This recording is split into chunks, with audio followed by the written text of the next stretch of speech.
Okay, I'm going to start this morning by just welcoming everyone. Welcome to Wat Tung Yu, Sawadee Kap. Nice to see all of you guys here this morning. And welcome to everyone joining us online as well. Today is our Pali Canon and English study group where we study the words of the Buddha in our class. But first we start with meditation. So I'm going to guide you guys in meditation, and then I'll explain to you what the Pali Canon and English study group is when we get to that point. If you'd like to join for meditation, the way that I start is I ease into meditation with some chanting. If you'd like to join in the chanting, we have chanting sheets on the back table over there. You're welcome to get one if you like.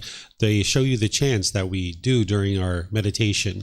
And the chants are in the Pali language. Yeah, you guys are welcome to get one if you like. Take your time and get one.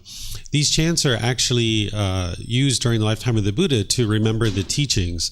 For those of you guys that are online, if you would like to get this chanting sheet, you can go to our website, which is buddhadailywisdom.com. And from there, you can click on the link that says free books, and down towards the bottom, you'll be able to see the daily chants that we do.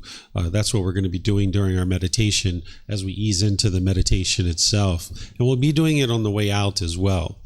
During the lifetime of the Buddha, he used chanting as a way to help his students commit the teachings to memory. So these chants, there's nothing mystical or magical about them. It's not a rite, a ritual, or a ceremony or worship. It's not prayer or anything like that.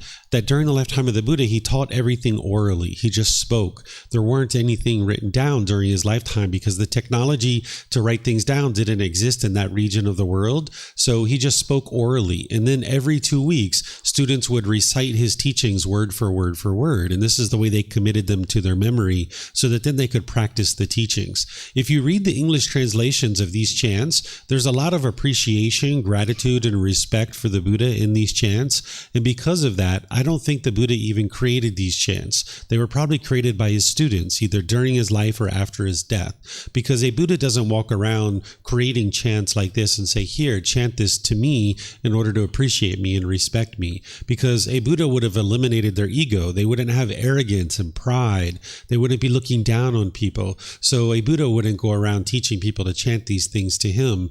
But if you learn from a teacher how to move from the anger and sadness and frustration and all these other discontent feelings to the enlightened mental state where the mind is peaceful, calm, serene, and content with joy, you would have a lot of appreciation, gratitude as well. Because by the time you get to enlightenment, you no longer experience any anger, sadness, frustration, irritation, annoyance, guilt, shame, fear, stress, anxiety, loneliness, boredom, shyness, resentment. All of this is eliminated from the mind, including other discontent feelings as well. In the Buddha, he didn't expect anything from his students. He didn't want anything from them. So when you learn from a teacher who's helped you move from all these discontent feelings to this peace and joy, you'd probably have a lot of respect and gratitude for that person too, because he didn't want anything from anybody. He was just interested in helping them experience this enlightened mental state. So you're welcome to chant these if you'd like, because I'm going to use these on the way into meditation to kind of ease us into meditation and get more benefit out of the meditation itself. Once we're in meditation, you're going to hear me guiding you through my voice. I'll be teaching you how to meditate while we're actually doing it. And then there'll be a period of time where it'll just be quiet. Everybody here at the temple and those of you online will just all be meditating together. I'm sure you'll hear occasional sounds here and there, but these things are all impermanent. If you hear a car go by or a dog barking or a bird chirping, you don't have to allow that to annoy your mind, because you can't be in an environment where it's permanently quiet. You're going to hear occasional sounds every once in a while. So just follow the guidance where you focus your mind on the breath, and you can train your mind to let go and not crave for permanent silence. After we meditate for a period of time, then we're going to come out with some more chanting, and that's where I'll actually start the course. There's 4 positions to meditate in. There's seated, lying, standing, and walking. And oftentimes students are learning in the seated position, either sitting on the floor or in a chair. If you're at home, you might be on a sofa or a bench or a wheelchair or something like that.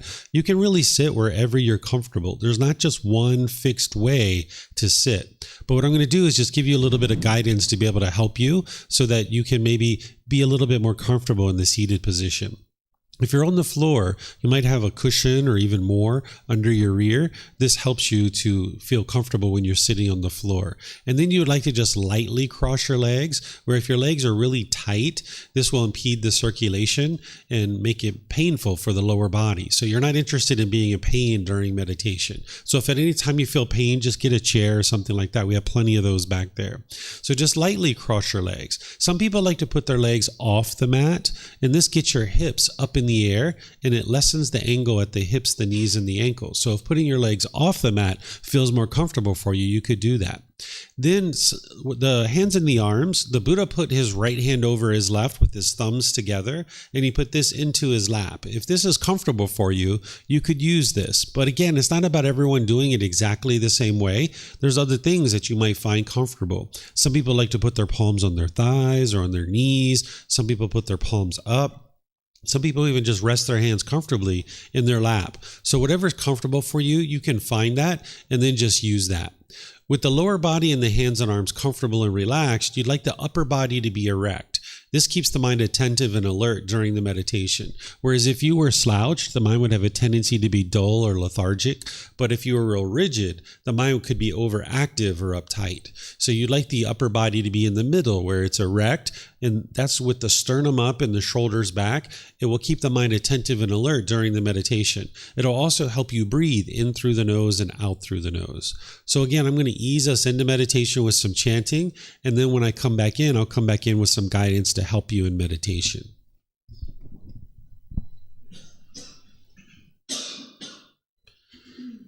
Arahang Samma Sambuddho Mahakawa Bhutang Mahakavanhang Apivateyami Savakato Mahakavata Dhammo Dhammang Namasami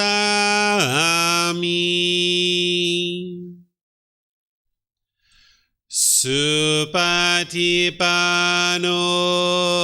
Mahakavato Sāvaka Saṅkho Saṅghang Namami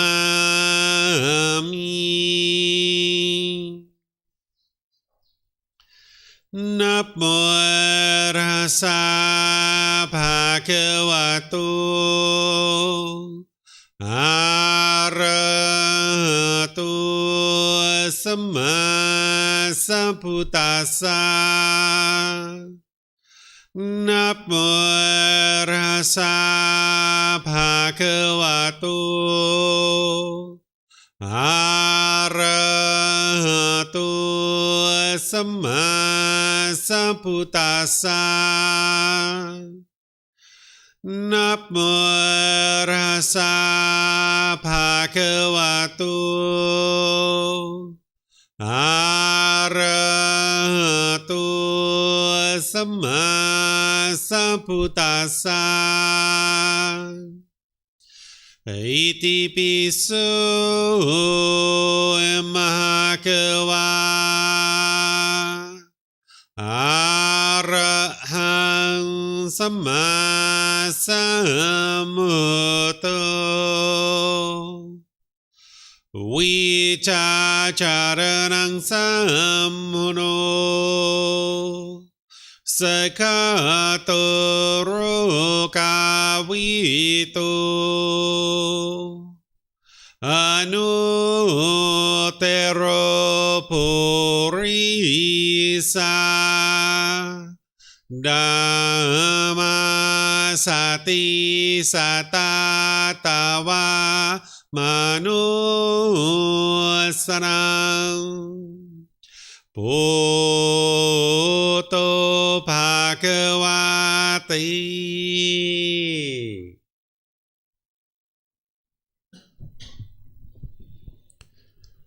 Okay, with the lower body and hands and arms comfortable, and the upper body erect, just close the eyes and start breathing in through the nose and out through the nose.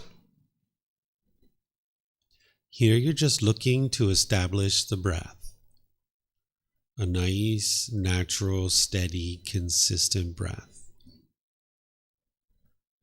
Not forced or controlled, just a gradual inhale through the nose, experiencing the full breath. And then whenever you're ready, exhale out through the nose. Breathing in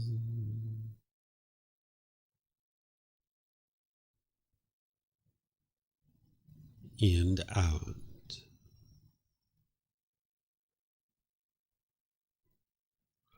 Breathing in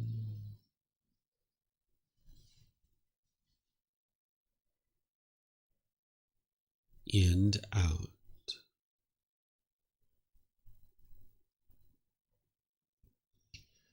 Your breath may not match up with the guidance that I'm providing, and that's okay. This is your practice. I'm just here for guidance. You can use this voice as a reminder that whenever you get to the next inhale, breathing gradually through the nose, developing a nice, natural, steady, consistent breath. And then whenever you're ready, exhale out through the nose. Breathing in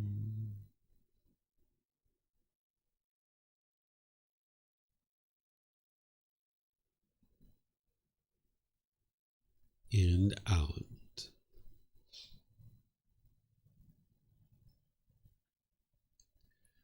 Breathing in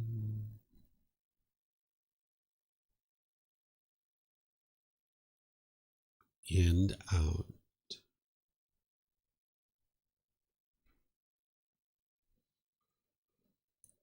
With the breath well established, start fixating the mind on the breath, either the sound of the breath coming into the nose or the sensation of air moving over the skin into the nose.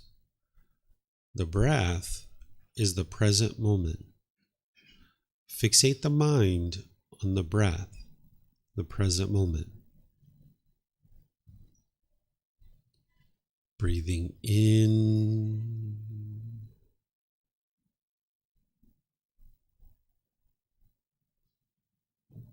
and out.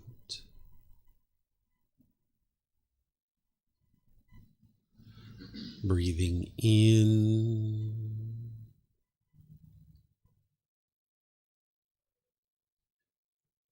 and out.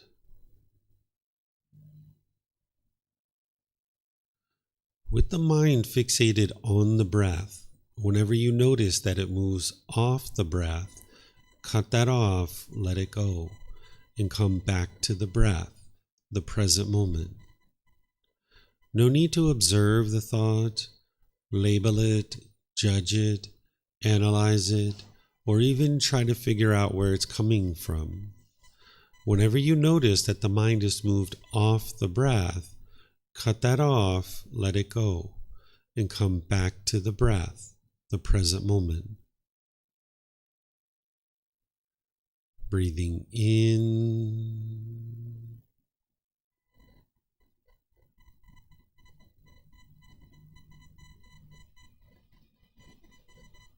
and out.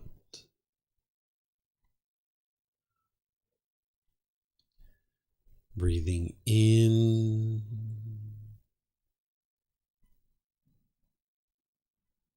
and out.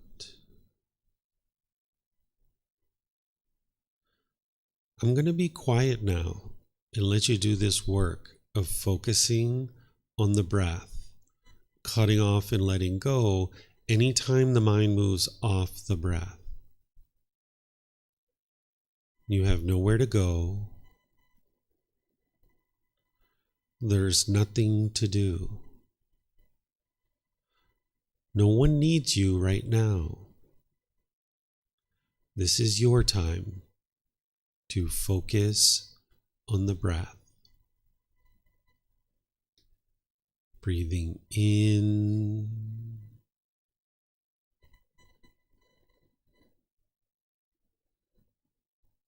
and out.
สัมมาสัมพุทโธภะคะวาพุทธังมหาคะวันหังอภิวาเทมิ สวากขาโตมหาควตาธัมโมธัมมังนามัสสามิ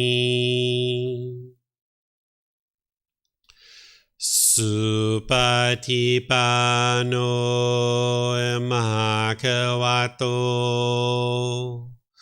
สาวกสังโฆ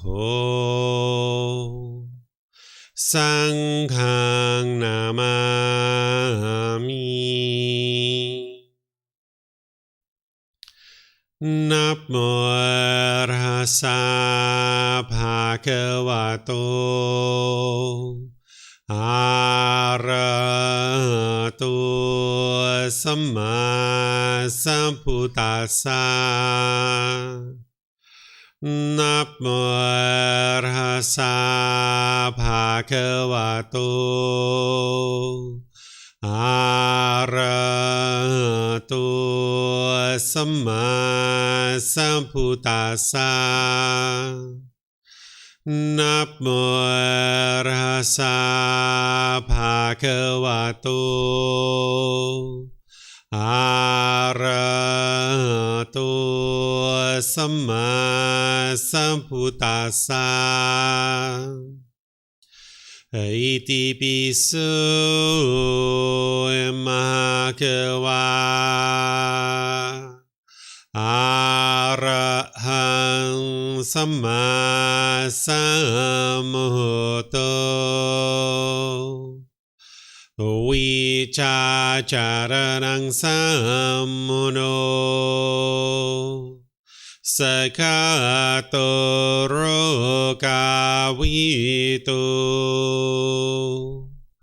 อนุเตโรปุริสานามาสติสัตตาตาวะมนุสนังพุทโธภะคะวะติ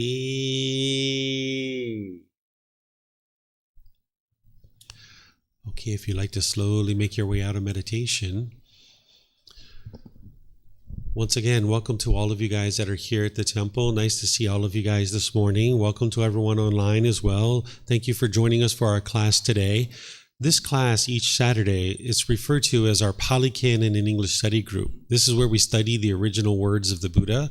The original words of the Buddha are in 45 large volumes of books. They're about this thick. In these 45 volumes of books, it's referred to as the Pali Canon. This is the largest, most complete collection that we have of the teachings of the Buddha. And it's through studying his teachings that you can actually learn them, you can reflect on them to independently verify them, and then you can practice his teachings, integrating them into your life, and your mind's going to be moving closer and closer to enlightenment. What you're doing is you're eradicating certain pollutions that the Buddha discovered in the mind. And when you're eradicating these pollutions out of the mind, this enlightened mental state starts to shine through more and more and more. You'll notice that the mind is peaceful, calm, serene, and content with joy. There's focus, concentration, clarity, deep memory. You'll notice that your personal and professional relationships are really blossoming, that you don't have bitterness and hostility and harshness in your relationships any longer because you've transformed your mind. And by the time you get to enlightenment, you don't even have bad mood anymore. All the causes and conditions that are producing the bad mood have been uprooted and eliminated from the mind. But you wouldn't be able to do that through belief. The teachings of the Buddha, it's not about believing a bunch of things and then hoping that something good happens when you die. Instead, his teachings are about learning now, investigating his teachings, examining them. Then you start reflecting on them now in this life. You start independently verifying whether they're true or they're false. And then you integrate the teachings into your life by practicing them. You apply the tools and techniques that he taught in order to transform your mind. And because you're learning now, reflecting now, and practicing now, you experience the results now in this life. And this is why your mind can move to this peace and joy that is a permanent mental state. It's physically impossible for an enlightened being to get angry or frustrated, agitated, annoyed, feel guilt or shame or fear or stress or anxiety, feeling loneliness or boredom, resentment, jealousy. Any of these discontent feelings in others are completely eliminated from the mind because you've transformed the mind. You've completely removed all the causes and conditions that are producing these things to occur. So through learning the teachings of the Buddha, you can then see what it is that he actually taught and then transform your mind. And I have various programs that I share that help students to be able to understand how to do this. We have group learning program, which meets each Sunday and Wednesday, where we slowly go through this first book of the book series. Each Sunday, we go through chapter by chapter by chapter, and over a 7-month period, I help you to be able to learn what it takes to be able to get to enlightenment as a foundational program. Each 1 month, the first week of the month, the first full week, I have a foundational program where I teach people how to be able to build a foundation in the path to enlightenment. And then we have various courses and retreats at different times. In fact, tomorrow we have a retreat starting at 3 p.m. and then it's going to go all the way through next Friday. So you can be learning these teachings here in Chiang Mai if you'd like to come live, but also if you would like to join us online, you can join us online through Facebook, YouTube, or Zoom. And then if you can't attend live, we actually have recordings where all these things are recorded where you can gradually go through at your own pace. All the books are available at no cost. You can download it for free from our website.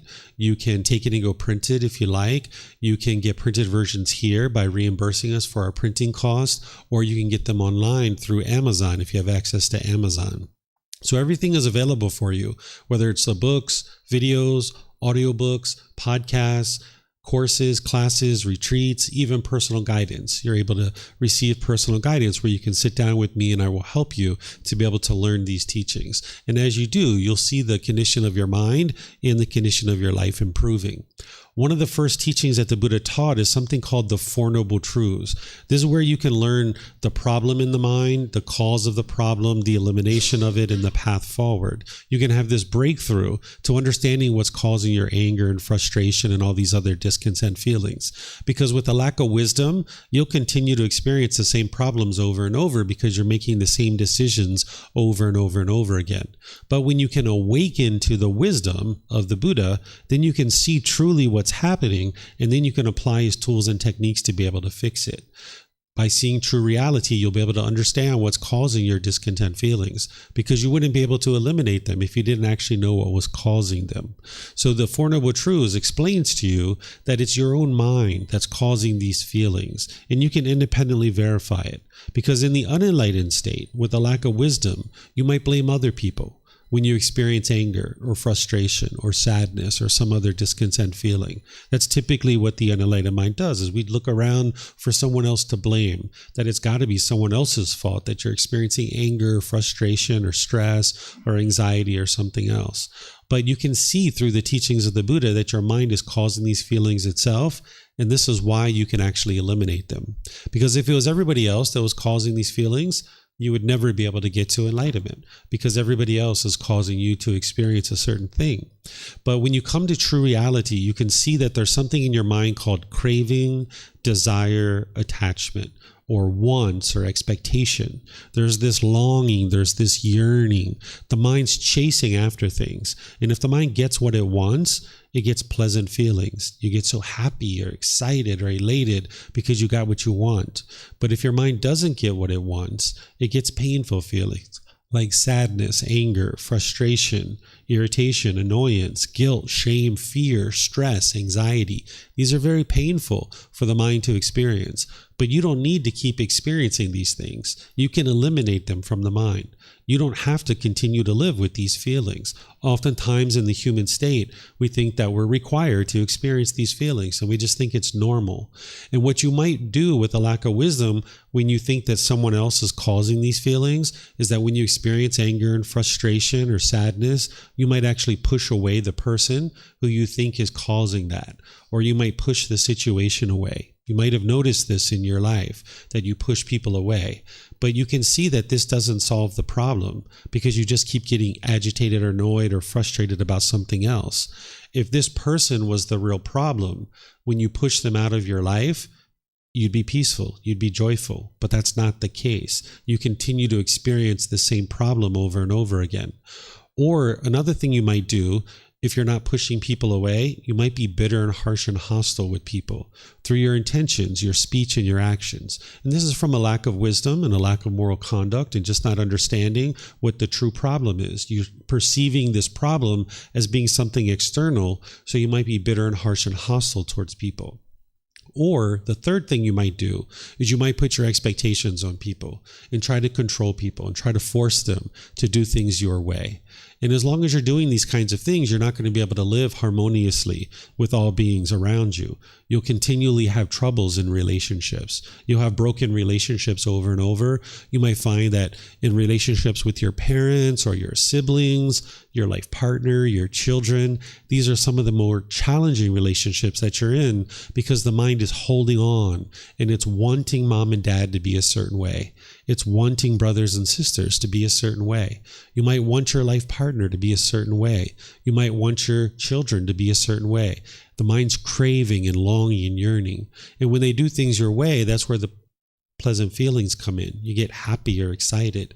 But when they don't do things your way, the mind gets angry or frustrated or agitated. And you can see this for yourself. Don't believe what I'm sharing with you. Look at the situations that you've been in recently where you've been angry or you've been frustrated or you've been agitated. Look at the situation. Maybe at that time you were trying to blame somebody or you're being bitter and harsh and hostile. You might have been even arguing with somebody, adamantly trying to convince them that they needed to do things your way because they were causing you to be angry. But look at that same situation now with these fresh eyes. You can see that there was something you wanted. And if you would have got what you wanted, you would have been happy and you would have been just excited or thrilled that you got that thing.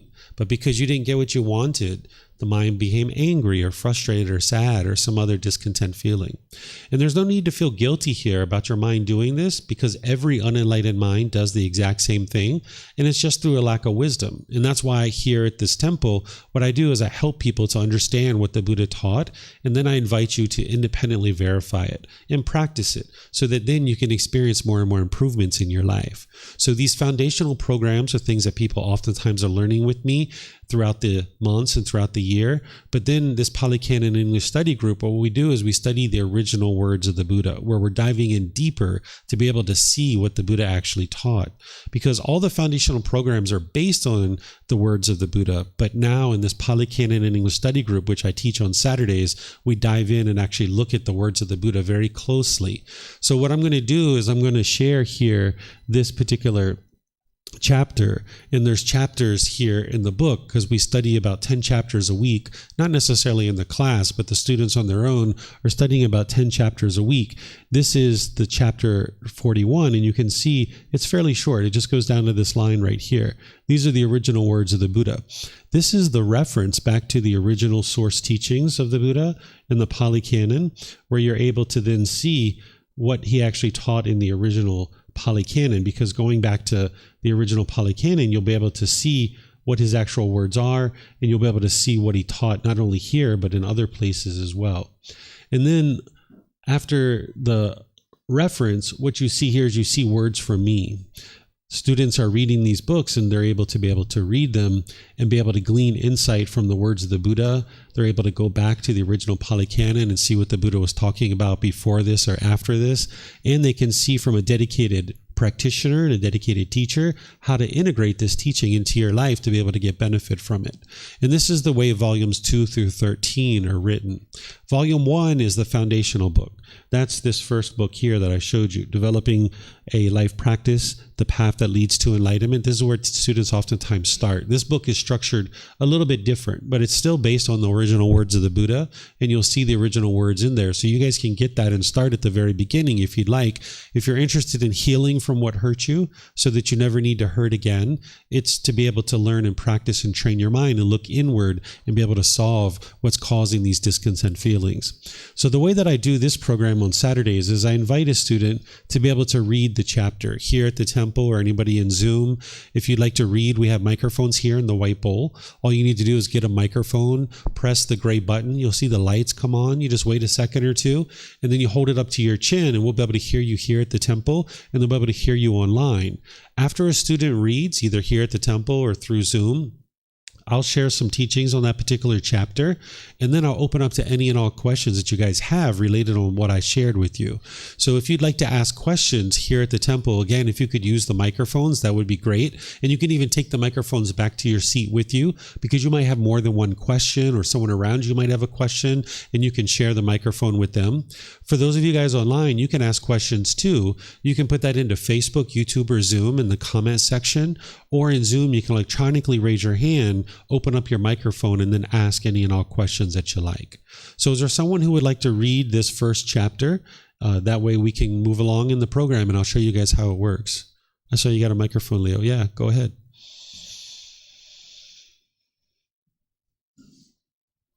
Chapter 41. Not understanding and not penetrating the Four Noble Truths. Monks, it is because of not understanding and not penetrating the Four Noble Truths that you and I have roamed and wandered through this long course of the cycle of rebirth. What for? It is, monks, because of not understanding and not penetrating the noble truth of discontentedness that you and I have roamed and wandered through this long course of the cycle of rebirth. It is because of not understanding and not penetrating the noble truth of the cause of discontentedness that you and I have roamed and wandered through this long course of the cycle of rebirth. It is because of not understanding and not penetrating the noble truths of the elimination of discontentedness that you and I have roamed and wandered through this long course of the cycle of rebirth. It is because of not understanding and not penetrating the noble truths of the way leading to the elimination of discontentedness that you and I have roamed and wandered through this long course of the cycle of rebirth. Okay, thank you, sir. So this is the very first teaching, not this particular discourse, but he's referencing the very first teaching that he taught, which is called the Four Noble Truths. If you're interested in getting on the path to enlightenment, you would need to deeply penetrate and understand this particular teaching. And that's why in all the foundational programs and courses and retreats that I teach, I make sure that I share this. In fact, this retreat that's coming up on Monday morning, I'm going to be sharing the Four Noble Truths.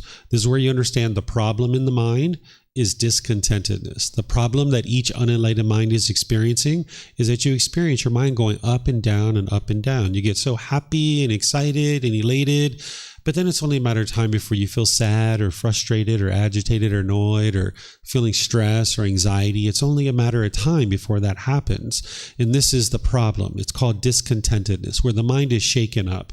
It's uncalm. It's unsteady. Even when you're so excited and you're so happy, this is a mind that's shaken up because the mind is not stable and steady. That's the problem that the Buddha discovered. And then in the second noble truth, he's explaining the cause of this problem. The cause of this problem and the reason why the mind is experiencing the up and down is because of craving, desire, attachment, wants, and expectations. That if the mind is longing, yearning, and wanting something, it gets so happy when it gets it. But then it gets sad or frustrated or some other discontent feeling that is very painful to experience when you don't get what you want. This is the mind longing, yearning, thinking something outside of you is going to provide some kind of lasting satisfaction.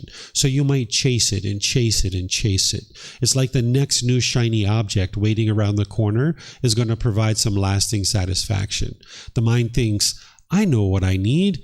I need more money. Let me chase more money. That's going to make everything better in my life. So the mind will chase it and chase it and chase it and chase it and chase it and chase it. And if you get it, you'll get happy. But then that happiness, it's only temporary. It arises, it changes, and it fades away.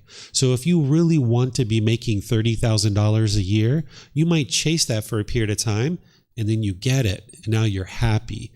But 3 months, 6 months later, you're not happy anymore. You want more money, right? So now the mind chases and chases and chases and chases and chases. And now you're happy for a period of time. And now that fades away. And now you think you might want more money and you just keep chasing it. The mind thinks that this money is going to make some kind of permanent happiness in your life, but it doesn't. It's what's called conditional happiness, that the mind is experiencing happiness based on some condition. That if I have this much money, I'm happy, but if I have this much money, I'm sad. But now it's like an unquenchable thirst, that the mind just keeps being thirsty and thirsty and thirsty, and it keeps chasing after things. Because if it's not money that the mind's chasing after, it might be a new boyfriend or a new girlfriend. The mind thinks, I know what I need. I need a new boyfriend or girlfriend. That's what'll make everything better in my life. Let me just chase after that for a while. So the mind might chase that. Or, I know what I need. I need a new job. Let me chase that. A new car, a new house. Chase, chase, chase, chase, chase. And again, if the mind gets what it wants, it gets happy, but it's only conditional happiness. It arises, it changes, and it fades away. So it ultimately leaves you in displeasure, in painful feelings. So this is why you haven't been able to get to permanent happiness, because your mind is basing its happiness on some condition. So let me give you a really simple example. If you wake up and it's sunny outside, you might get really happy. You might get excited. Yay, I can go outside and play today. I'm going to go outside and go hiking. This is going to be so fun. But then you go take a shower and you come out and now it's raining. Now you're sad, frustrated because you can't go outside and play, right? This is because you allowed the mind to get the conditional happiness based on the sun, but the sun is not permanent. And now that happiness that you experience, it's not permanent either, because you based your happiness on the sun, and the sun is impermanent. It is not permanent. So that means your happiness is not permanent. Everything around you is all impermanent. The sun is impermanent. Your relationships are impermanent. Your money is impermanent. Your job is impermanent. All of these things are impermanent around you. So as long as the mind is untrained and lacks wisdom, and it keeps basing its inner feelings on some impermanent condition, you will never get to permanent happiness. The way you get to permanent happiness is you train your mind to eliminate craving, desire, attachment. That's what the Buddha is describing in this third noble truth. These aren't the actual noble truths, but the Buddha is referencing them here. That the first noble truth is explaining the problem. The problem is discontentedness, the mind going up and down and up and down. The cause of that problem is craving, desire, attachment. This is the mind longing, yearning, chasing after the objects of your affection. You only can be happy when you get what you want, but even that is displeasurable and unsatisfying because it's only temporary. And if you don't get what you want, your mind ends up in the painful feelings. Then the way to eliminate that problem is to eliminate the cause of it. If you eliminate the cause of your problem, then you can eliminate the problem. So if the cause is craving, desire, attachment, the way that you eliminate your discontentedness is you eliminate the craving, desire, attachment. That's the third noble truth. Then in the fourth noble truth, what the Buddha is explaining is that to eliminate the cravings, desires, attachments, to get to the complete solution, it's called the Eightfold Path. The way leading to the elimination of discontentedness is called the Eightfold Path. Again, this isn't the Four Noble Truths here, but I'm sharing with you what the Four Noble Truths are, is that there's this core central teaching of the Eightfold Path that is your guide to getting to enlightenment. It's going to teach you exactly how to eliminate craving, desire, attachment from the mind. And when you eliminate craving, desire, attachment from the mind, not only does your mind move to this peace and joy, this permanent mental state where the mind can be focused and concentrated, have clarity of mind, deep memory, your personal and professional relationships can blossom and improve because you're not being bitter and harsh and hostile anymore. You're not even in a bad mood. All these different advantages and benefits among others. Not only are you accomplishing that mental state, but what the Buddha is also referencing here is you eliminate what's called the cycle of rebirth, that you're no longer going to continually be reborn over and over and over and over again. Now remember, I mentioned the teachings of the Buddha don't contain any beliefs. So this cycle of rebirth that he's referencing here and that he teaches, you can independently verify it. You can independently verify that the cycle of rebirth is true. You may not have the wisdom to know how to do that right now, But you can learn that wisdom. It's available for you in this book series and in the teachings that I share with you. You can independently verify that you have been in this constant cycle of rebirth over and over and over again. You don't just get one life and then you die and you go to a good place or a bad place. That's oftentimes what people think. It's not true. We've continually come into this world over and over and over again because our mind hasn't gained the wisdom that we need to escape it. That the mind is stuck in this constant cycle. You can see this cycle yourself because look at the problems that you experience. You tend to experience exactly the same problems over and over and over and over and over again. As long as you lack wisdom, you'll continue to have those same problems over and over and over again. But you can escape that by cultivating wisdom. And that's what the teachings of the Buddha are there for. So this cycle of rebirth, it's not something to believe in, but it's something that you can see for yourself. The more you penetrate into the teachings of the Buddha, there's ways to independently verify the cycle of rebirth, and you can see the truth for yourself. So what he's saying here is, you and I have roamed and wandered through the cycle of rebirth. Essentially, what he talks about in his other teachings is for these eons, that there's this constant rebirth over and over and over again. And this is a big problem that one is experiencing. But that is either in the past, because what you've been doing in the past is being constantly reborn, or that's in the future, perhaps, if you don't get to enlightenment in this life. The goal is to focus in this life and training your mind to be able to escape this. And you'll be able to see that your mind is doing that as you're becoming more peaceful and more joyful. Because as you're learning and practicing the teachings of the Buddha and you're integrating them into your life, you know situations where you were once angry and frustrated and agitated, but your mind no longer does that anymore. When you've been training your mind in this way, you won't get frustrated and agitated in those same situations. You'll see your mind gradually moving closer and closer to this enlightened mental state. So it's not an instantaneous thing that you experience all of a sudden. It's a gradual thing that your mind gradually becomes more peaceful and more joyful as you're eliminating your cravings, desires, attachments. And having done so, you'll be able to see that you're also eliminating this constant cycle of rebirth because you're no longer stuck in these same problems over and over and over again, where you keep experiencing the same problem over and over and over again.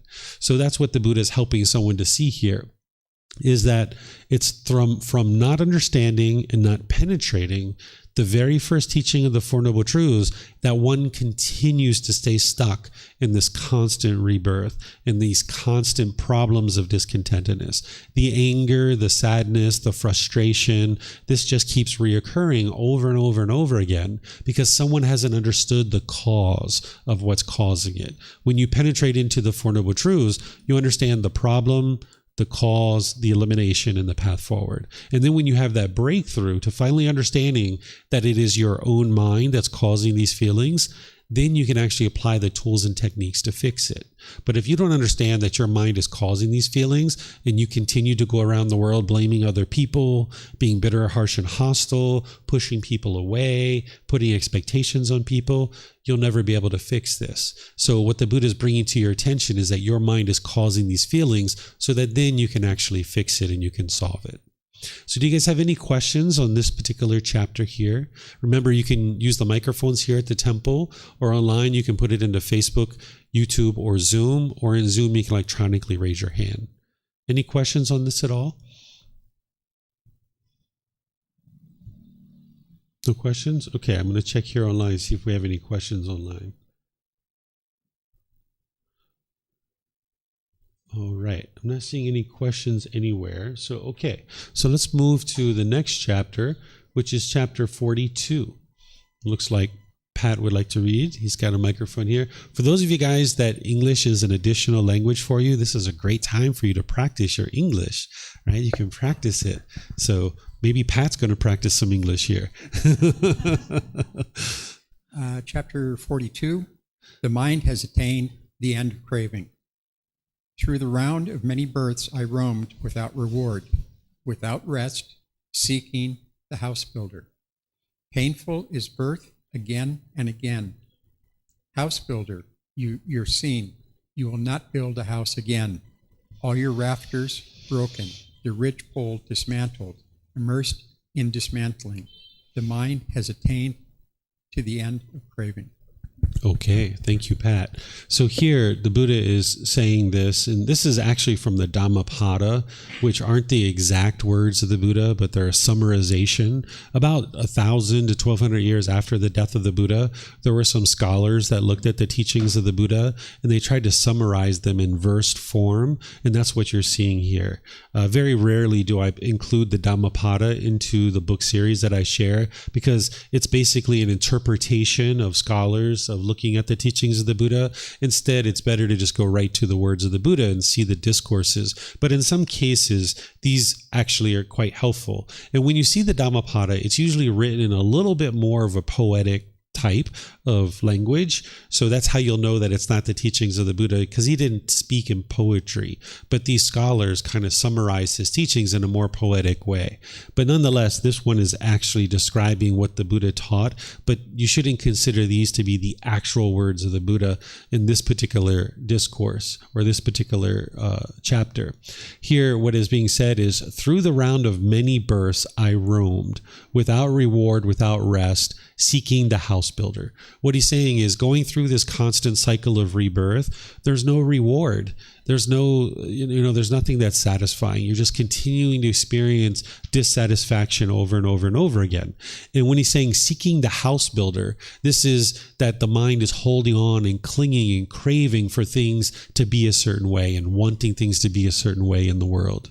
The Buddha is saying painful is birth again and again.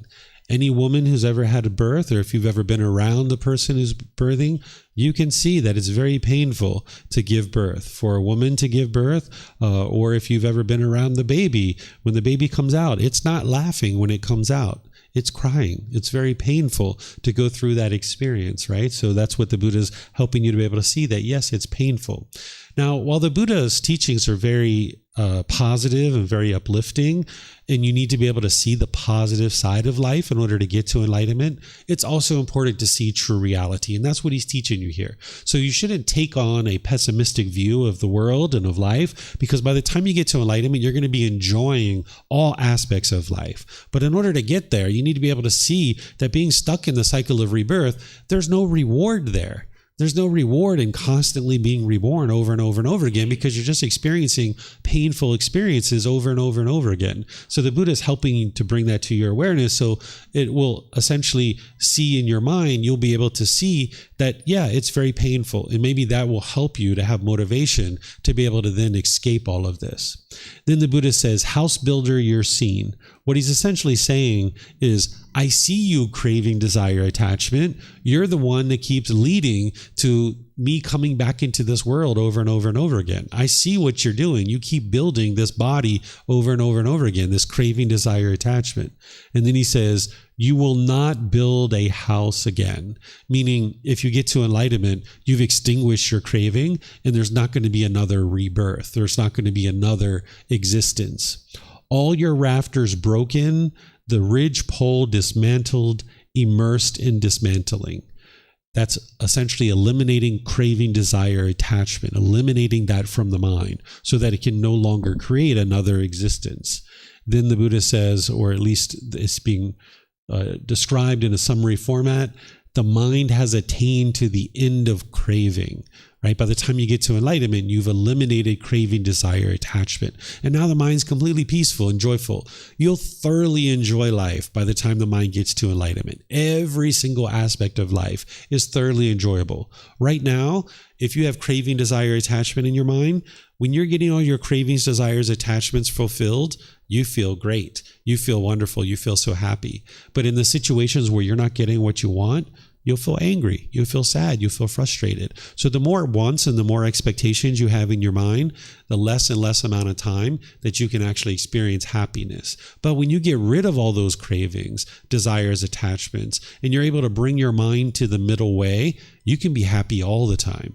You can experience what's called unconditional happiness, where right now you're only experiencing conditional happiness, that it's only when these certain conditions are met that you'll be happy. If mom does this, if dad does this, if the weather is this, if my boss does this, if my kids do this, if my friends do this, then I will be happy. If my bank account is this, then I will be happy, right? So the more wants that you have, the less and less amount of time that you can be happy. But when you get rid of these cravings, desires, attachments, and you can pursue things as goals and objectives, now you can actually be happy all the time. If your bank account balance is here, you're already happy before you even saw your bank account balance. It's fine that it's here, but you're not basing your happiness on that. So then when your bank account balance goes here, you can still maintain your happiness because you understand this is impermanence. That's a natural law. It's a universal truth that your bank account's going to go up and down. It's not going to stay just one steady amount. So if you base your happiness on your bank account, that means you can only be happy when it's a certain amount. Right? And then when it goes below that, you're going to be sad. But then even that amount that you feel happy about, that's not enough.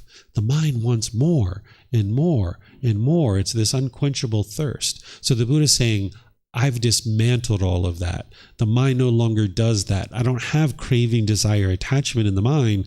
The mind can be completely peaceful and joyful no matter what's being experienced in the world. So this is the ultimate goal of what you're working towards to get to enlightenment. So any questions on this one? Yeah, you have a question? Yes, sir.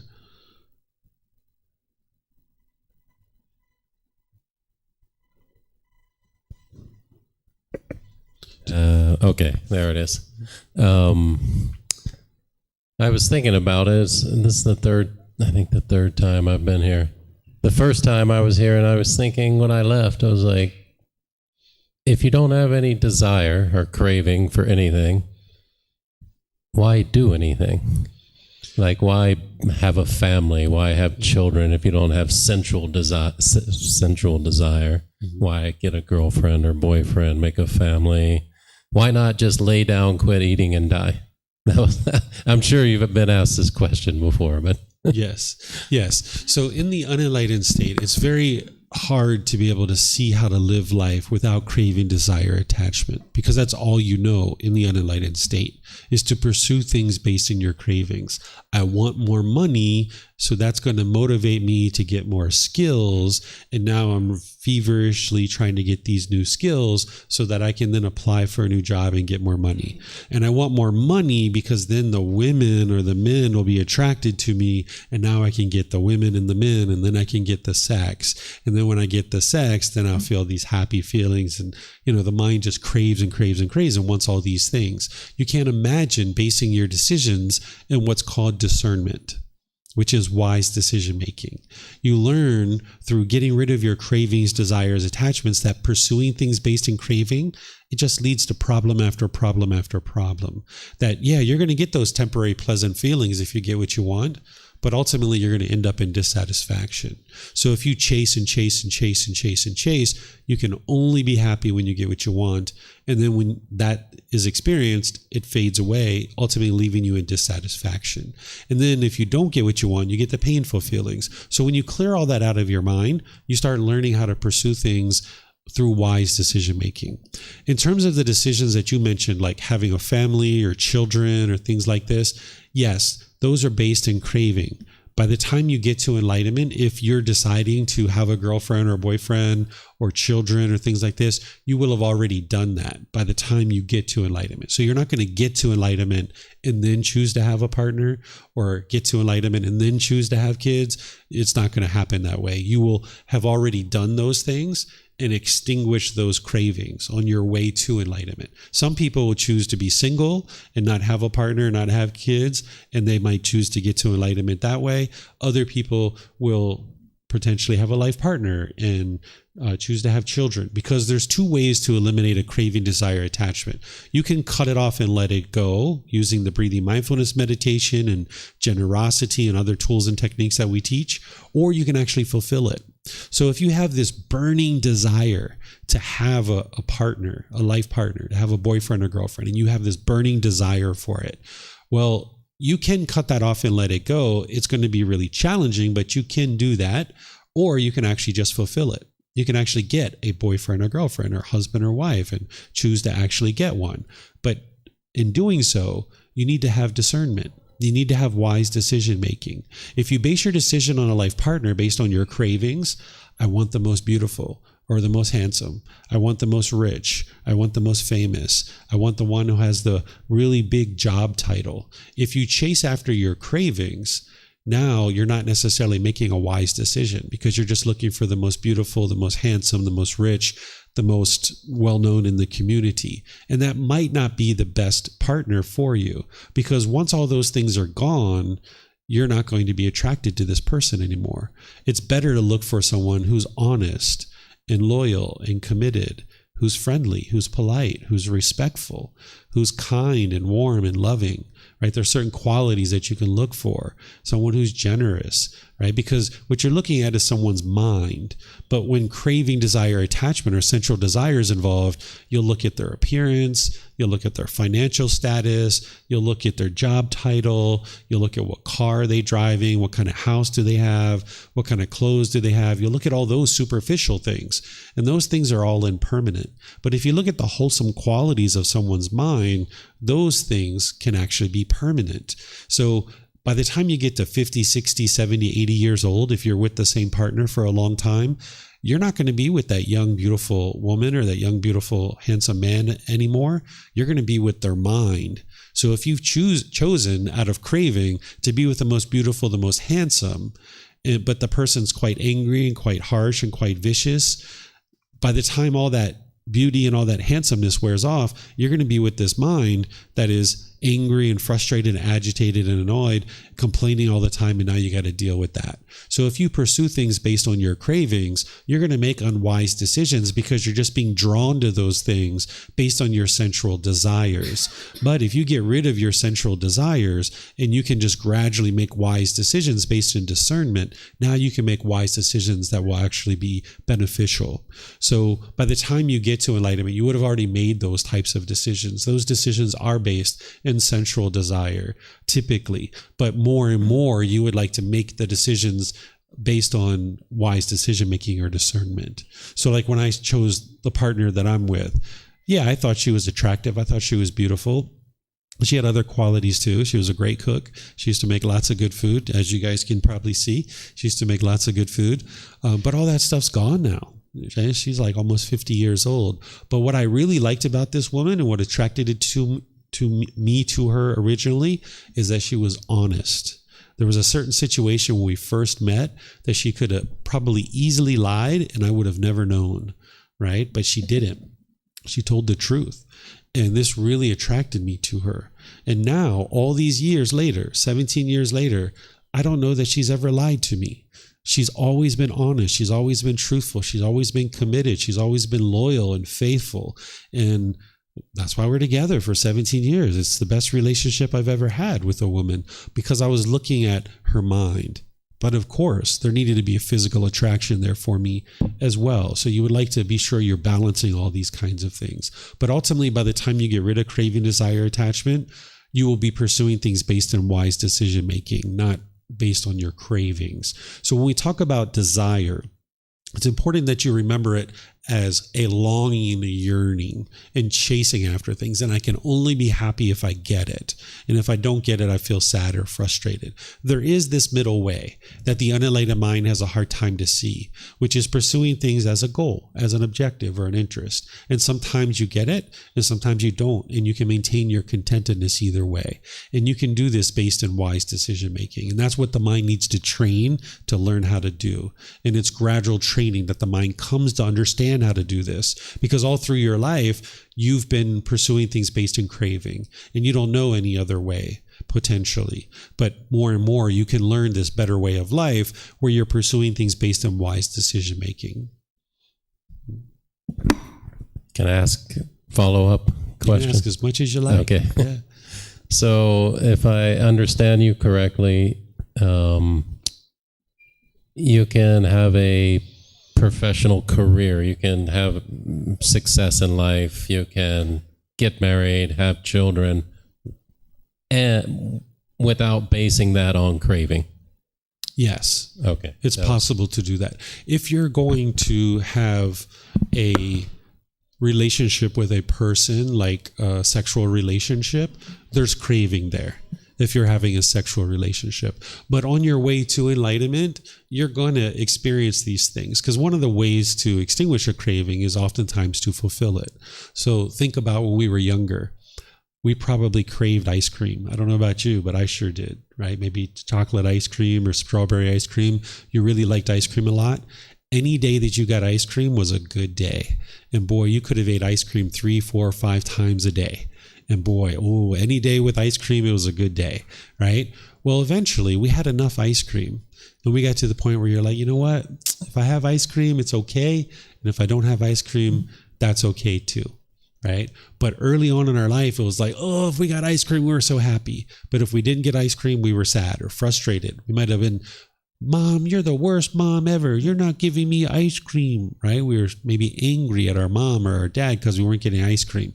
But we had enough ice cream throughout our early days that we eventually extinguished that craving. And we no longer had that craving anymore. But now you can still have ice cream if you like. If you have it, great. If you don't, that's fine too. Whereas a child with a craving, you could only be happy if you had ice cream. And if you didn't have ice cream, you were sad or frustrated, right? So this is what you need to learn how to be able to do, is let go of these cravings, where you can have a life partner, but not be attached to them. Or you can have a job and not be attached to it. You can have money, but not be attached to it, not holding on to it tightly. And this is what the mind needs to learn how to do. The same thing you did with ice cream, you need to learn how to do this with all the other things. And you didn't consciously understand what your mind did with ice cream, but now the Buddha is going to teach you through all of his teachings of how to do this consciously, so you can now train your mind, not just with ice cream, but with a life partner and children and everything else, because these are a lot deeper attachments that are a lot harder for the mind to let go of. And that's why you need consistent ongoing training to be able to do it. Great questions. Okay, I'm not seeing any other questions anywhere. So let's move on to the next chapter, which is chapter 43. Is there someone who would like to read this? Yeah? Oh, okay, Roxanne, go for it. In this fathom-long body, I say, friend, that by traveling one cannot know, see, or reach that end of the world where one is not born, does not grow old and die, does not pass away and get reborn. Yet I say that without having reached the end of the world, there is no making an end of discontentedness. It is in this fathom-long body endowed with perception and mind that I proclaim the world, the origin of the world, the elimination of the world, and the way leading to the elimination of the world. Okay, thank you very much. So what the Buddha is saying here is he's saying that through traveling, meaning through being in the cycle of rebirth, one cannot know, see, or reach that end of the world, meaning the end of the cycle of rebirth. That if you're in the cycle of rebirth, you can't see the end of it. You can't see how to get out of it because you lack wisdom. Where one is not born, you don't understand that because your mind is stuck in the cycle of rebirth, lacking wisdom of what's causing all the problems that you experience in your day-to-day life. Then he says, okay, having reached the end of the world, without having reached the end of the world, there is no making an end of discontentedness. So without getting outside of the cycle of rebirth through eliminating craving, desire, attachment, you wouldn't be able to eliminate discontentedness. It's through eliminating craving, desire, attachment that you escape the cycle of rebirth. You escape discontentedness and you escape the cycle of rebirth. He's saying in this fathom-long body, what fathom is this was a unit of measurement during the lifetime of the Buddha. It's essentially 1.8 meters or 6 feet. So we know that the Buddha was essentially 6 feet tall. That's how tall he was. Okay? So fathom-long body, so he's talking about his body, endowed with perception and mind that I proclaim the world. So he understands the world, right? He understands the natural laws of existence. He's explaining the origin of these natural laws in terms of where they were created. He's explaining what they're like, and what they are. He's explaining the elimination of how to eliminate the cycle of rebirth and get out of the cycle of rebirth by eliminating craving, desire, attachment, and the way leading to the elimination of the cycle of rebirth is essentially what he's talking about here. He's using the word world, but essentially he's recasting the Four Noble Truths in this context of the cycle of rebirth in the world. He's saying, hey, I'm proclaiming what it is that the natural laws of existence are in this world. I'm explaining to you what is causing all these discontent feelings in your mind. I'm explaining to you how to eliminate them and how to completely eliminate them from the mind. And that's what he's sharing here. So any questions on this chapter? No questions? Okay, so let's go to the next one, which is chapter 44. This is an interesting one. This is where the Buddha is talking about himself getting old. Okay, somebody like to read this one?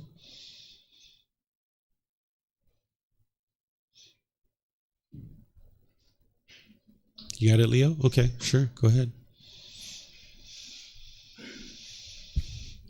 The perfectly enlightened one's complexion is no longer pure and bright. The limbs are all flaccid and wrinkled. Then the Venerable Ananda approached the perfectly enlightened one. Having approached and paid homage, respect, while messaging the perfectly enlightened one's limbs, he said to him, "It is wonderful, Venerable Sir.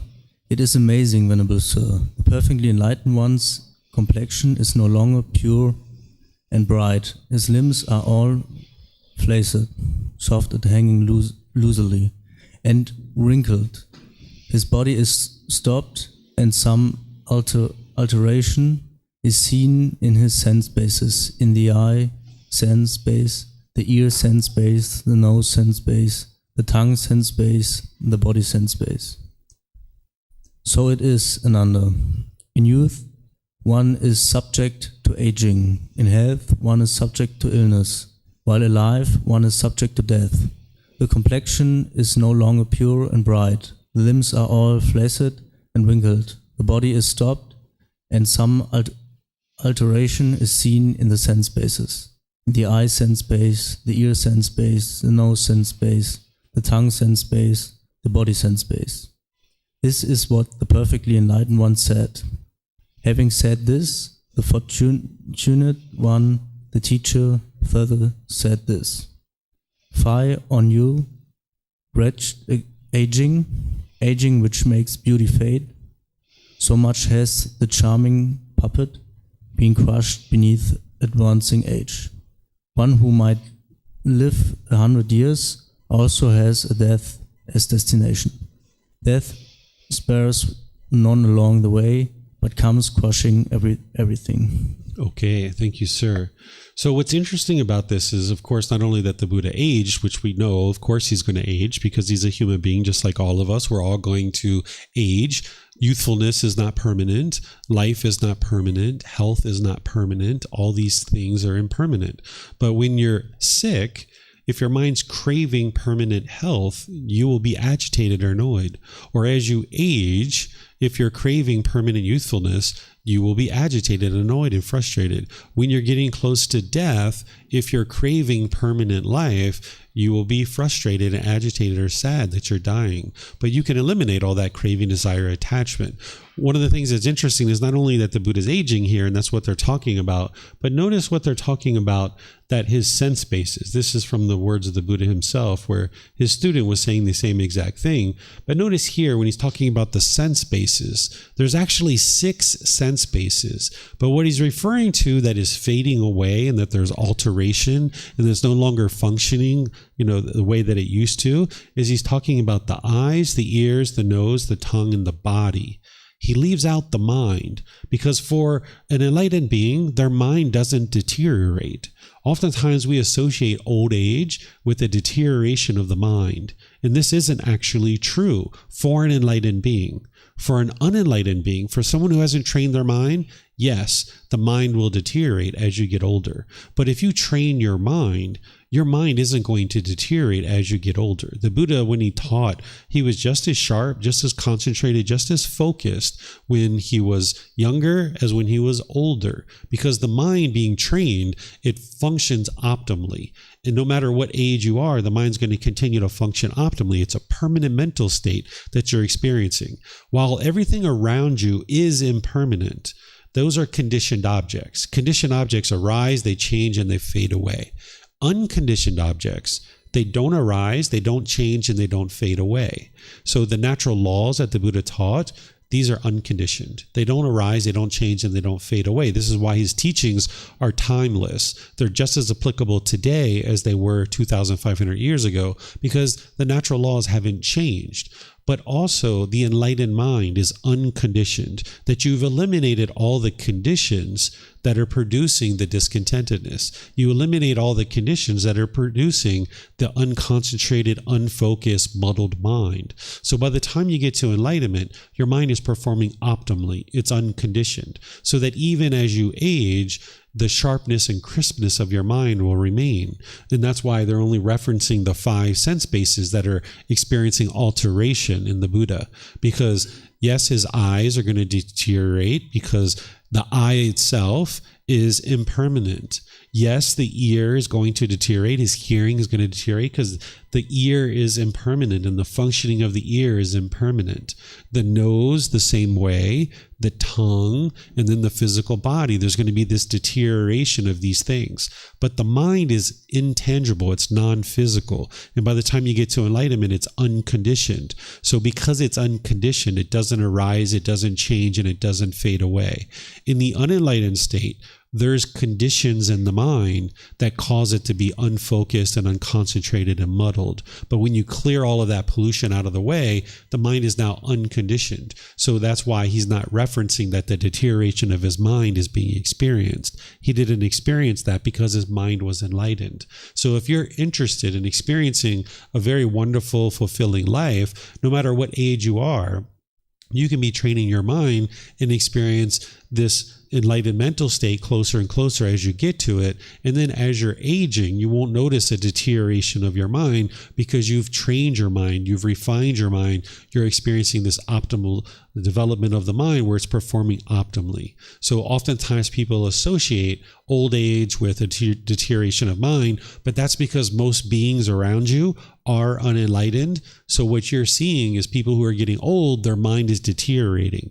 But if you're around people who are enlightened, you would know that that's not true. And you may not have been around enlightened beings to know that to be the case. So you can actually train your own mind, and then you won't have to experience this degrading aspect of the mind as you age, because your mind has been fully trained and transformed.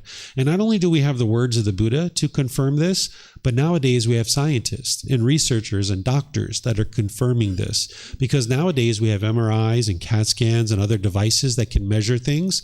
And while the brain is one thing, that's the physical organ, and the mind is something different, which is non-physical and non-tangible, there's a connection to these two things. That when you're training the mind, which is non-physical, it affects the brain, and the physical structures of the brain are changing. And doctors and researchers and scientists are showing us this, that when you're meditating and you're training your mind, the physical structures of the brain are changing. And when these changes take effect, when you get to a certain point in your development, the mind will never revert backwards, and so will the brain. The physical structures that have been changed in the brain, they don't revert backwards. And the doctors are telling us this. The Buddha explained this to us 2,500 years ago as it relates to the mind. But nowadays it's being confirmed through research with MRIs, CAT scans, and other things that scientists and doctors are showing us that once you've done a certain amount of meditation, a certain amount of development to the mind, that there's these physical structures of the brain that are changing. And once you reach a certain point in your development, the physical structures of the brain will never change back to the way that they once were. So if you associate dementia or Alzheimer's disease, other problematic brain issues that people tend to experience because of a deterioration of the brain or things like this associated with old age, you can escape all of that through training the mind. And you can see that here in the words of the Buddha, and you can see it in modern science and researchers as well. So any questions on this chapter?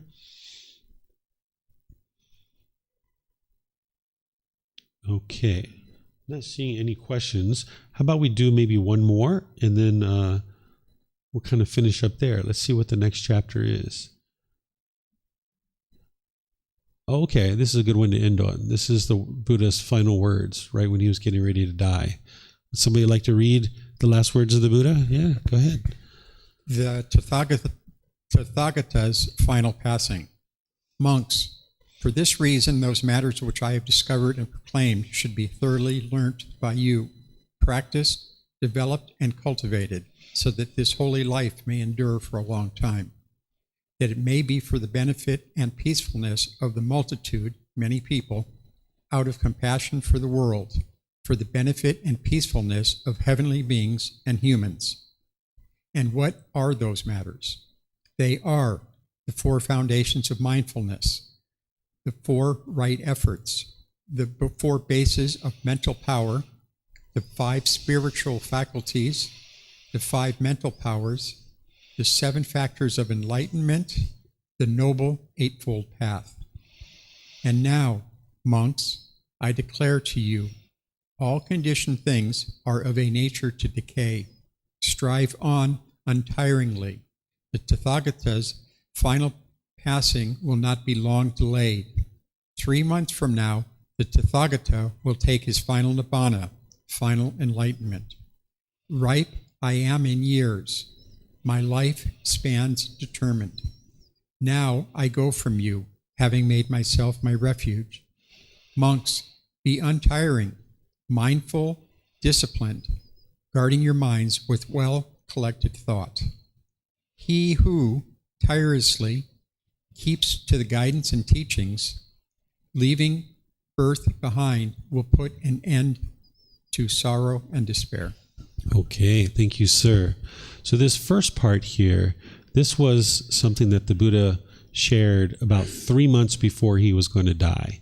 He knew that he was going to die 3 months in advance. This is how enlightened he was, that he was able to know the future before it actually occurred.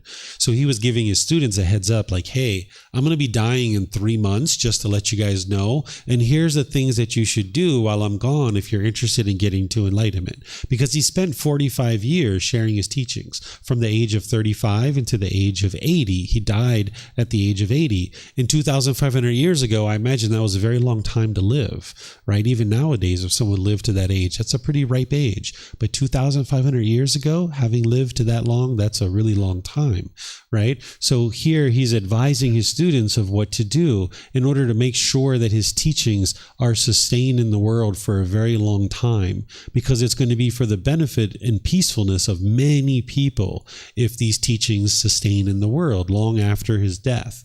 So now he says, okay, if you would like to sustain my teachings and have them be available in the world for others to be able to get to enlightenment, these are like the core central teachings that the Buddha is talking about. Understanding the 4 foundations of mindfulness, the 4 right efforts, the 4 bases of mental power, the 5 spiritual faculties, the 5 mental powers, the 7 factors of enlightenment, and the noble eightfold path. And he's saying that's the core central teachings. Practice those, and that's what's going to essentially help you to get to enlightenment, because all the other teachings are plugging into these actual teachings. And you learn these as part of learning with me throughout the various courses and retreats. He says, and now, monks, I declare to you, all conditioned things are of a nature to decay. What he's saying is everything is impermanent around you. Everything around you is impermanent. Even me, the Buddha, this particular body, it's impermanent. He's saying, I need to die, right? Just like all of you need to die. He's saying he needs to die too, that he's not going to live forever, right? So he's saying all conditioned things are in nature to decay, referring to himself. Then he says, strive on untiringly, because you need dedication, you need diligence, you need fortitude to be able to go forward on the path to enlightenment. You're going to experience struggles along the way, right? It's not just the yellow brick road. Well, the yellow brick road, they encountered issues too, right? If you know that movie, if you know that reference, you're not going to just walk across rainbows and clouds to get to enlightenment. It's going to be some challenges along the way. So that's why he's saying, strive on untiringly, remain dedicated and diligent. The Tathagata, meaning the Buddha, this is how he referred to himself as the Tathagata. The Tathagata means the one who's discovered the truth, the one who shares the truth. This is how he would refer to himself. He very rarely referred to himself as a Buddha. He would oftentimes refer to himself as the Tathagata, the one who discovers the truth, or the one who shares the truth. His final passing will not be long delayed. 3 months from now, meaning I'm going to die in 3 months, the Tathagata will take his final nibbana, or final enlightenment. When someone's enlightened and they die, we don't call this death. We call it final enlightenment. The reason why is because if you die, that means that now the being has died, right? And now there's going to be birth, sickness, aging, and death over and over and over and over and over again. But if you're enlightened, you've escaped the cycle of rebirth. You're not dying. What's experienced is what's called final enlightenment. While you're in this existence, you can eliminate all your cravings, desires, attachments, and you can get to peace and you can get to joy, where your mind's completely peaceful and completely joyful. But there's one thing that you can't eliminate as long as you're alive. There's still a body and there's still a mind, and it's still together. And that means that if you stump your toe, for example, you're going to feel pain. You're going to feel physical pain. You won't have any mental pain when you stump your toe. In the unenlightened state, you stump your toe, you're going to feel the physical pain, but then you're going to feel the mental anguish in the mind. You might start cussing and yelling and who put that chair there? Blaming other people, right? This is what you experience in the unenlightened state because your mind's craving permanent comfort of the body. So when you feel that physical discomfort, you also experience mental anguish, and that actually creates more physical pain because now you're experiencing not only the physical pain, but you're experiencing the mental anguish, and now you're experiencing a lot of pain. But when you get rid of your cravings, desires, attachments, if you stump your toe, for example, you'll notice the physical pain, but you won't have the mental anguish. And because of that, the physical pain you experience in the enlightened mental state is very muted. It's almost non-existent, that it's very muted, that you still experience physical pain because you're going to need that.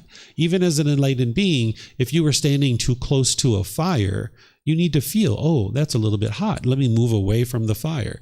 It's the way for the body to send the signal to the mind, hey, make some better decisions here. You need to move away from the fire. But when you're experiencing that physical pain, it's going to be very minimal compared to when you were in the unenlightened state. You can go through various experiences where you're experiencing physical pain in the enlightened state, and it's almost non-existent. It's very muted, okay? But when you get to the end of life as an enlightened being, you're now experiencing final enlightenment where the mind and the body are separating.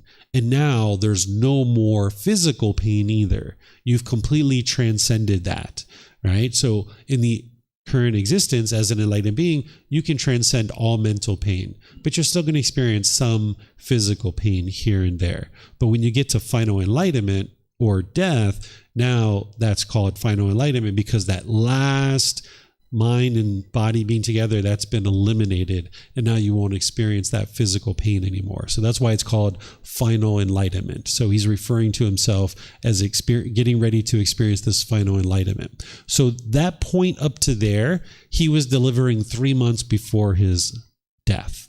This part is what he said at his actual death. He says, ripe I am in years, my lifespan determined. Now I go from you, having made myself my refuge, meaning he's protected his mind. He's completely transformed his mind, that his mind is fully protected. That's what a refuge is, that you've protected your mind. Sometimes we think we go away to the mountains or to a cabin, and this is going to keep us safe, right? And maybe if there was some hurricane or typhoon or something like this, or maybe if somebody was trying to kill you, you might try to run away to the mountains and hide. But you can't hide because you still got your mind with you. You can't hide from your thoughts. But when you purify your mind's fully protected. You've made yourself your own refuge, that now your mind's completely peaceful.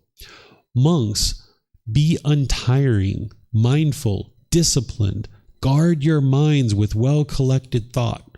When you're making decisions, you would like them to be well thought out, right? In the unenlightened state, when you have craving, desire, attachment, and you're trying to make decisions, you're just going to chase after things. You're just going to hurry and make a whole bunch of decisions that at the end of that, you're hoping it leads to pleasant feelings. You're trying to hurry up and make a bunch of rapid decisions in order to get to those pleasant feelings. But when you don't have craving, desire, attachment, you can take your time and you can think about what's going to produce the best result here. Because if you're not chasing after these pleasant feelings through craving, desire, attachment, then wisely you can practice discernment and say, what's going to be the best decision here? What's the best career decision? What's the best life partner decision? Should I have kids or should I not have kids? You can gradually make decisions in a wise way. But when you have craving, desire, attachment, you won't be able to do that because you're chasing those pleasant feelings. So that's why the Buddha is saying, practice mindfulness or awareness of mind, where you're aware of the mind. Be disciplined in the mind. Be able to control the mind. Because when your mind's sad and frustrated and agitated, you don't have control of your mind. Same thing when you're so excited and you're so happy, you don't have control of the mind. If you've ever tripped and fell down or broke something when you've been so excited, this is because you didn't have control over the mind, right? You didn't have discipline of the mind. So he's teaching you to be able to do that. And guard your mind with well-collected thought. Think out your decisions. This is really helpful. He who tirelessly keeps to the guidance of the teachings, leaving birth behind, will put an end to sorrow and despair. You'll completely eliminate all your discontentedness. That's what the Buddha is explaining. If you stay close to the teachings, if you learn them, you'll escape the cycle of rebirth. You'll escape the sorrow, grief, pain, displeasure, and despair. And you'll be able to experience the peace and the joy of the enlightened mind. Okay, so that's his final words right here. This part is what he said at the very end of his life. Okay, if you end up reading this particular chapter, not only do you have the words of the Buddha there, you got words from me. You got quite a bit here explaining a lot of different things. Here's where I explain what final Nibbana or final enlightenment is. And then also what I have down here is, how did the Buddha actually die? This is where what happens at death, so that you know what happens at death. What happens to the mind upon death. If someone attains enlightenment, what happens to the mind? Does it disappear? Is the mind and the soul and spirit the same thing? And then ultimately, yes, what I have is, how did the Buddha actually die? This is an actual doctor who was ordained. He was a doctor prior to ordaining. He's Thai, and he was at a particular temple. And he went through and he read all the evidence of what people were describing during the lifetime of the Buddha, of what was going on prior to the Buddha's death. And with his medical knowledge, he was actually able to go through and describe exactly what he thinks led to the death of the Buddha. This is very interesting to read this, where he actually diagnoses exactly what the Buddha was experiencing in modern medical terms that you can understand. So if you're interested in understanding exactly what led to the Buddha's death, he details it here, explaining the progression of the disease and everything. Very thorough, detailed analysis of what actually led to the Buddha's death. Because you'll hear some people that, with their misunderstanding, they will say that the Buddha died from eating a poisonous sandwich. Has anybody heard that before? Has anybody heard that? Yeah, someone will say this. This isn't actually true. Yeah, it's not actually true. But if you go through and you read this, you can actually see why the Buddha actually died. Because what people will tell you is that there was some poisonous sandwich or poisonous pork or something like this, and the Buddha saw that somebody else was about to eat this, and the Buddha decided to eat it in order to save that person's life. This is untrue. Think about this really wise individual who's so wise. If he sees some poisonous food and someone's about to eat it, what would you do? You'd probably get that pork and throw it away, or you get that sandwich and throw it away. Like, hey, don't eat this. This has got poison in there. You're not going to eat it yourself in order to save someone else's life. You're going to throw it away, right? So there's all these misunderstandings in the world about the life of the Buddha. And here, what this book series does is it explains to you what the teachings of the Buddha are in his actual words. And then I help you and walk you through being able to understand the life of the Buddha and what he taught so that you can get to enlightenment. So do you guys have any questions on final enlightenment or the last words of the Buddha or anything like this? Looks like Helena has a question. For those of you guys online, you can put your questions into Facebook, YouTube, or Zoom. Or in Zoom, you can raise your hand and ask any questions that you like. Why is he referencing heavenly beings? I'm sorry? Why is he referencing heavenly beings? Here, because heavenly beings and humans are the ones that can actually get to enlightenment. So that's why he's saying for the benefit and peacefulness of heavenly beings and humans, because those are the two realms that you can actually get to enlightenment. Where in the hell realm, animal realm, and afflicted spirits, they're not able to get to enlightenment in those realms. They need to be reborn into human or heavenly realm in order to get to enlightenment. So preserving his teachings would be for the benefit and peacefulness of human beings and heavenly beings as well. And do you think that heavenly beings can access the teachings? Yes, they're here in the same time and space as us. Oftentimes we think of them as like really far away, but they're actually in the same space as us. Just like there's a human being sitting here and there could be an animal sitting here when I get up. These beings that are formless, they're here in the same time and space. So there could easily be heavenly beings here listening to this talk, but they're formless. You're not able to see them, but oftentimes they're complacent to be able to learn and practice the teachings because they only experience pleasant feelings and they don't experience the painful in the neither painful nor pleasant. That tends to be built-in motivation for us. So in the human realm, this is the ideal existence to be able to get to enlightenment because we're motivated because we don't like those painful feelings, the stress and anxiety and the guilt and the shame and fear and these other feelings. That tends to motivate us to be able to get to enlightenment and get rid of them. But in the heavenly realm, they don't experience those. They only experience pleasant feelings. So while they can access the teachings, they don't necessarily do that because of their complacency. All right, thank you. And in terms of pain, could you compare, like on a scale, like let's say from 1 to 10, how muted is it for an enlightened being? Somewhere between 0 to 1. Yeah. Thank you. I'm not saying that I'm enlightened, but one time when I got into a motorbike accident, I cracked a rib and I was so joyful in the hospital that they gave me a urinalysis. They thought that I was taking drugs. They asked me to pee, and they even called the police. And the police came and talked to me, and I was just so joyful. I was treating everybody nice and friendly and polite. And they're like, "This isn't the way it's supposed to be. This guy is like got a cracked rib. He's supposed to be in pain and agony." But I wasn't. I was smiling. I was cheerful. I was polite, friendly, respectful. So this is the results that you can experience, and that's how you'll know that what I'm teaching you is the truth. Because as your mind becomes more and more enlightened, and if you're used to stumping your toe and being angry and cussing and yelling at people, when you do that and you don't do that and your mind's like, whoa, that really hurts. Let me fix that. And you're still joyful. You can see the transformation in your mind because you know how you used to once experience getting hit on the toe. And then now you can experience it in a different way with your mind being trained. Mm-hmm. Yeah, you're welcome. Okay, it looks like we have another question here. Mm-hmm. It's still on, yeah. How far away are you in the enlightenment process, and after how many years? Me personally? So the reason why I said I'm not saying that I'm enlightened is because an enlightened being wouldn't say that they're enlightened. If somebody says, I am enlightened, that's a perfect indication that they're not enlightened, right? So an enlightened being is not going to say they are enlightened, but they're not going to say they aren't enlightened either, because they would be lying if they said they aren't enlightened. So an enlightened being knows that they're enlightened, but they're not going to say that they are. If somebody's interested to know whether someone is enlightened or isn't enlightened, you can understand more and more what enlightenment is. Like the mind is focused, concentrated, clear. You have deep memory. There's going to be loving kindness and compassion. Their mind's going to be completely stable and steady. You're not going to see any strong emotions like anger and sadness and frustration and these other things. But you can also ask somebody, like if somebody asked me, like, David, do you still experience anger? I can answer those kinds of questions openly.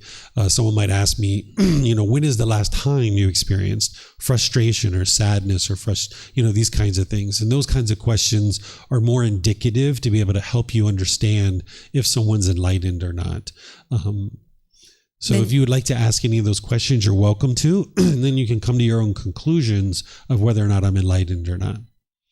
Yes, then I can ask you these questions. And how many years did you do and practice to get to the stage to be able to ignore a broken rib?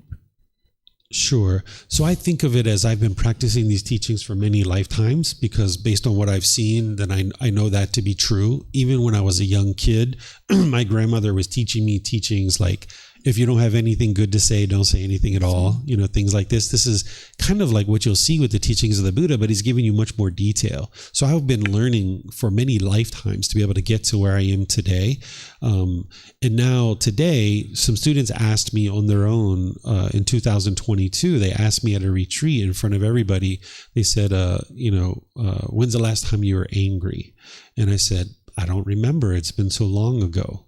And they said, well, what would your son say?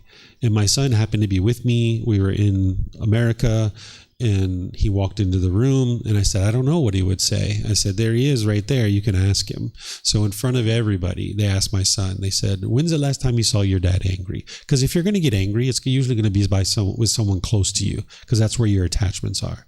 And what he basically said was 2017 was the last time that he saw me angry. So that's the last time that I remember being angry or frustrated or agitated or annoyed or any of these strong discontent feelings. So up till now, I haven't experienced any of those feelings. So what I do is I use the words of the Buddha to be able to get to that mental state, and then I share with other people exactly how to do that. Because once you've actually been able to accomplish a certain mental state, you'll have deep wisdom of how you did that, and then you'll be able to share with other people to be able to help them experience the same thing. Thank you. Then practically, it's through this process you manage to eliminate the negative feelings, but still have feelings. It's not like a vegetable state. I'm enlightened. I can't feel anything. No pain, no angry. No. You still can feel the good stuff, the positive feelings. Yeah. The short answer is yes, but when you talk about a feeling arises, it changes, and it fades away. It's a conditional feeling. But what an enlightened being experiences is what's called unconditioned mental qualities. So when I talk about happiness or joy or peacefulness, these are mental qualities that are just always there. They're persistent, always. When we talk about feelings, like the feeling of happiness is conditional. It arises, it changes, and it fades away. But when we talk about unconditioned happiness, it's just always there. It's like the light is always on. So I don't experience happy feelings. I experience unconditioned mental quality of happiness and joy, and it's permanent. I experience permanent peace, permanent calm, permanent serenity. It's just always there in the mind from the moment you wake up all day long until you go to bed. No matter what's going on in your life around you, you're just always calm and steady and stable and happy. You're not happy because your mom died, for example, because that's a conditioned feeling. You're happy despite your mom dying, right? You're not happy because there's a war. You're happy despite the war. So in the unenlightened state, you might see a war in the world and you'll be sad or frustrated, or your mom might die and you'll be sad or frustrated because your mind's craving for permanence, wanting your mom to be permanent or wanting the world to be permanently peaceful. But when you understand impermanence and you no longer have craving in your mind, wanting things to be a certain way, you can be peaceful and joyful no matter what. But I talk about these as mental qualities rather than feelings, because a feeling arises, changes, and fades away. Where what you experience when you've accomplished the elimination of craving, desire, attachment is your mind is just permanently in the mental state of peace, calm, serenity, and contentedness with joy. And you're just always joyful. You're not in a vegetative state. This is what people think when we talk about peace, calm, serenity, contentedness with joy. They think like, oh, you must just not feel anything at all. The answer is it's not 100% true, because what you try to understand as an unenlightened being, to try to understand enlightenment, it's very challenging. It's kind of like if I sat here and explained to you what chocolate ice cream's like. You've never had chocolate ice cream and I tried to explain it to you. you'd get a certain understanding of it, but you wouldn't fully understand chocolate ice cream because I'm just explaining it to you. Whereas if you experience it, then you'll fully understand it. So just understand that the enlightened mind, it isn't numb. It isn't, in a vegetative state. It's not just like me. It's not that. It's actually just the opposite. It's that you can go and enjoy something and have a thoroughly wonderful time doing it. But then when it's over, it's over. And now you can go enjoy this thing over here. And now you enjoy that thing. And when it's over, it's over. And now you go enjoy this thing over here. And then when it's over, right? You just enjoy everything. Where in the unenlightened state, you'll be enjoying this particular thing. And then when it's over, oh man, it's over. I went to Thailand and it was so fun. And now I got to go back home. Oh man, I don't want to go. Right? That's what you'll experience in the unenlightened state. But in the enlightened state, it's like, no, let's enjoy Thailand. And then when we go home, we can enjoy home too. But depending on the decisions you've made at home, it might feel kind of miserable. Like maybe your relationships or your job, or maybe where you're living, you don't particularly care for the things that you're doing. But by the time you get to enlightenment, you will be living in the ideal location that is perfect for you.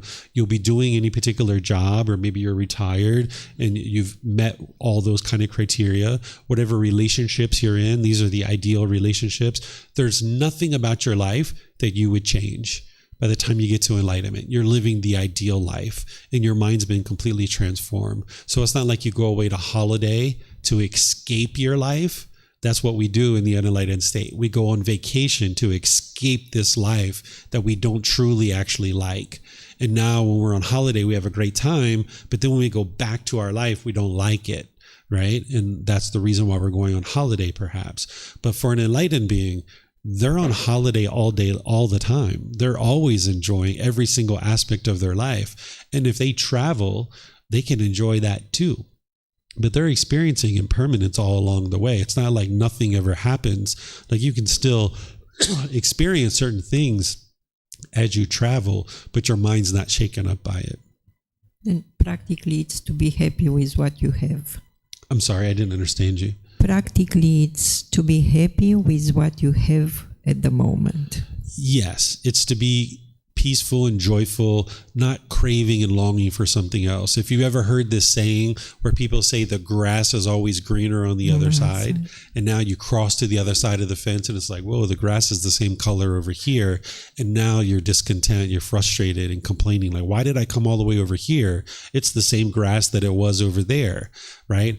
But if you're on your side of the fence, it's like, whoa, this grass is just fine. I'm completely content with this grass. Yeah, that grass might be a little bit better, but you know what? I'm completely fine with this grass. When I get an opportunity, I might go check out that grass over there, but I'm completely fine with this grass the way that it is. And now when you have time, maybe you'll go check out that grass and maybe not. It's up to you.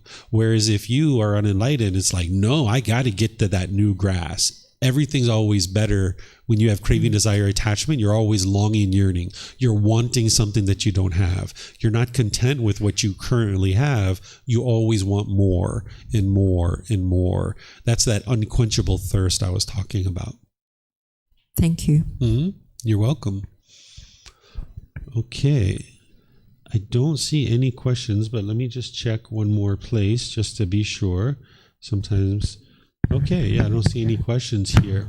All right, so what I'm going to do then is just end class here by thanking all of you guys for your questions and your interest to learn the teachings of the Buddha. As you're interested to learn more, you're more than welcome to attend classes here or online or watch our recordings, and all this stuff is available at no cost. As I mentioned, if you'd like to get a first volume of the book, it's downloadable on the website for free. You can take it and go print it. You can get printed versions here by reimbursing us for the cost, or you can order it on Amazon if your country has access to Amazon. And then as you need help, you can take the classes and courses and retreats that we have available for you, and I'll gradually walk you through how to get to this point that the Buddha is talking about with the enlightened mind.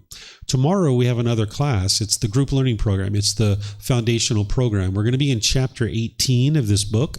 It's The book is titled Developing a Life Practice, The Path That Leads to Enlightenment. What chapter 18 is titled is God's Creative Actions, You Have Free Will. The path to enlightenment isn't based on God. God's not the one who determines whether you get to enlightenment or not. But some people have a very difficult, turbulent relationship with God. And if you fear God or you hate God, it would be challenging for you to ever get to enlightenment with that. So I teach people how to be able to get to enlightenment with a relationship with God if they would like. But if you're not interested in a relationship with God, I'll teach you how to get to enlightenment that way too. So it's not dependent on whether you have a relationship with God or not. But the Buddha did teach about this being of God. So I'm going to help you guys to understand this being, because what you've been taught in the past may or may not be true. So if you're fearing God, if you think you have to worship God, if you think you need to ask God to change things in your life, all of that is going to not be able to help you be able to get to enlightenment. This is just going to keep you in delusion or confusion or misunderstanding. So tomorrow morning at 9 a.m. and 9 p.m., I'm going to be teaching you about this being of God. And the same thing with this class. I teach it at 9 a.m. here, and I teach it at 9 p.m. from home. So no matter where you are in the world, you should be able to find a live class, because I've set up in such a way that I can accommodate all the different time zones. And where you can't get a live class, they're recorded on our YouTube channel, on Facebook, and on our podcast. So thank you all for joining. And if you'd like to join either this evening or tomorrow, and then like I mentioned, we have a retreat starting tomorrow at 3 p.m. You're welcome to join for that as well, or you can come ask me about questions about this. It's on our website as well. But anything you guys would like help with, you can always come and let me know. So have a very lovely and wonderful rest of your day. Perhaps we'll see you next time. Sawadee Kap. Sawadee Kap.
Thank you again for watching. Enjoy your meditation. Look forward to seeing you online and answering any questions that you might have. Thank you so much.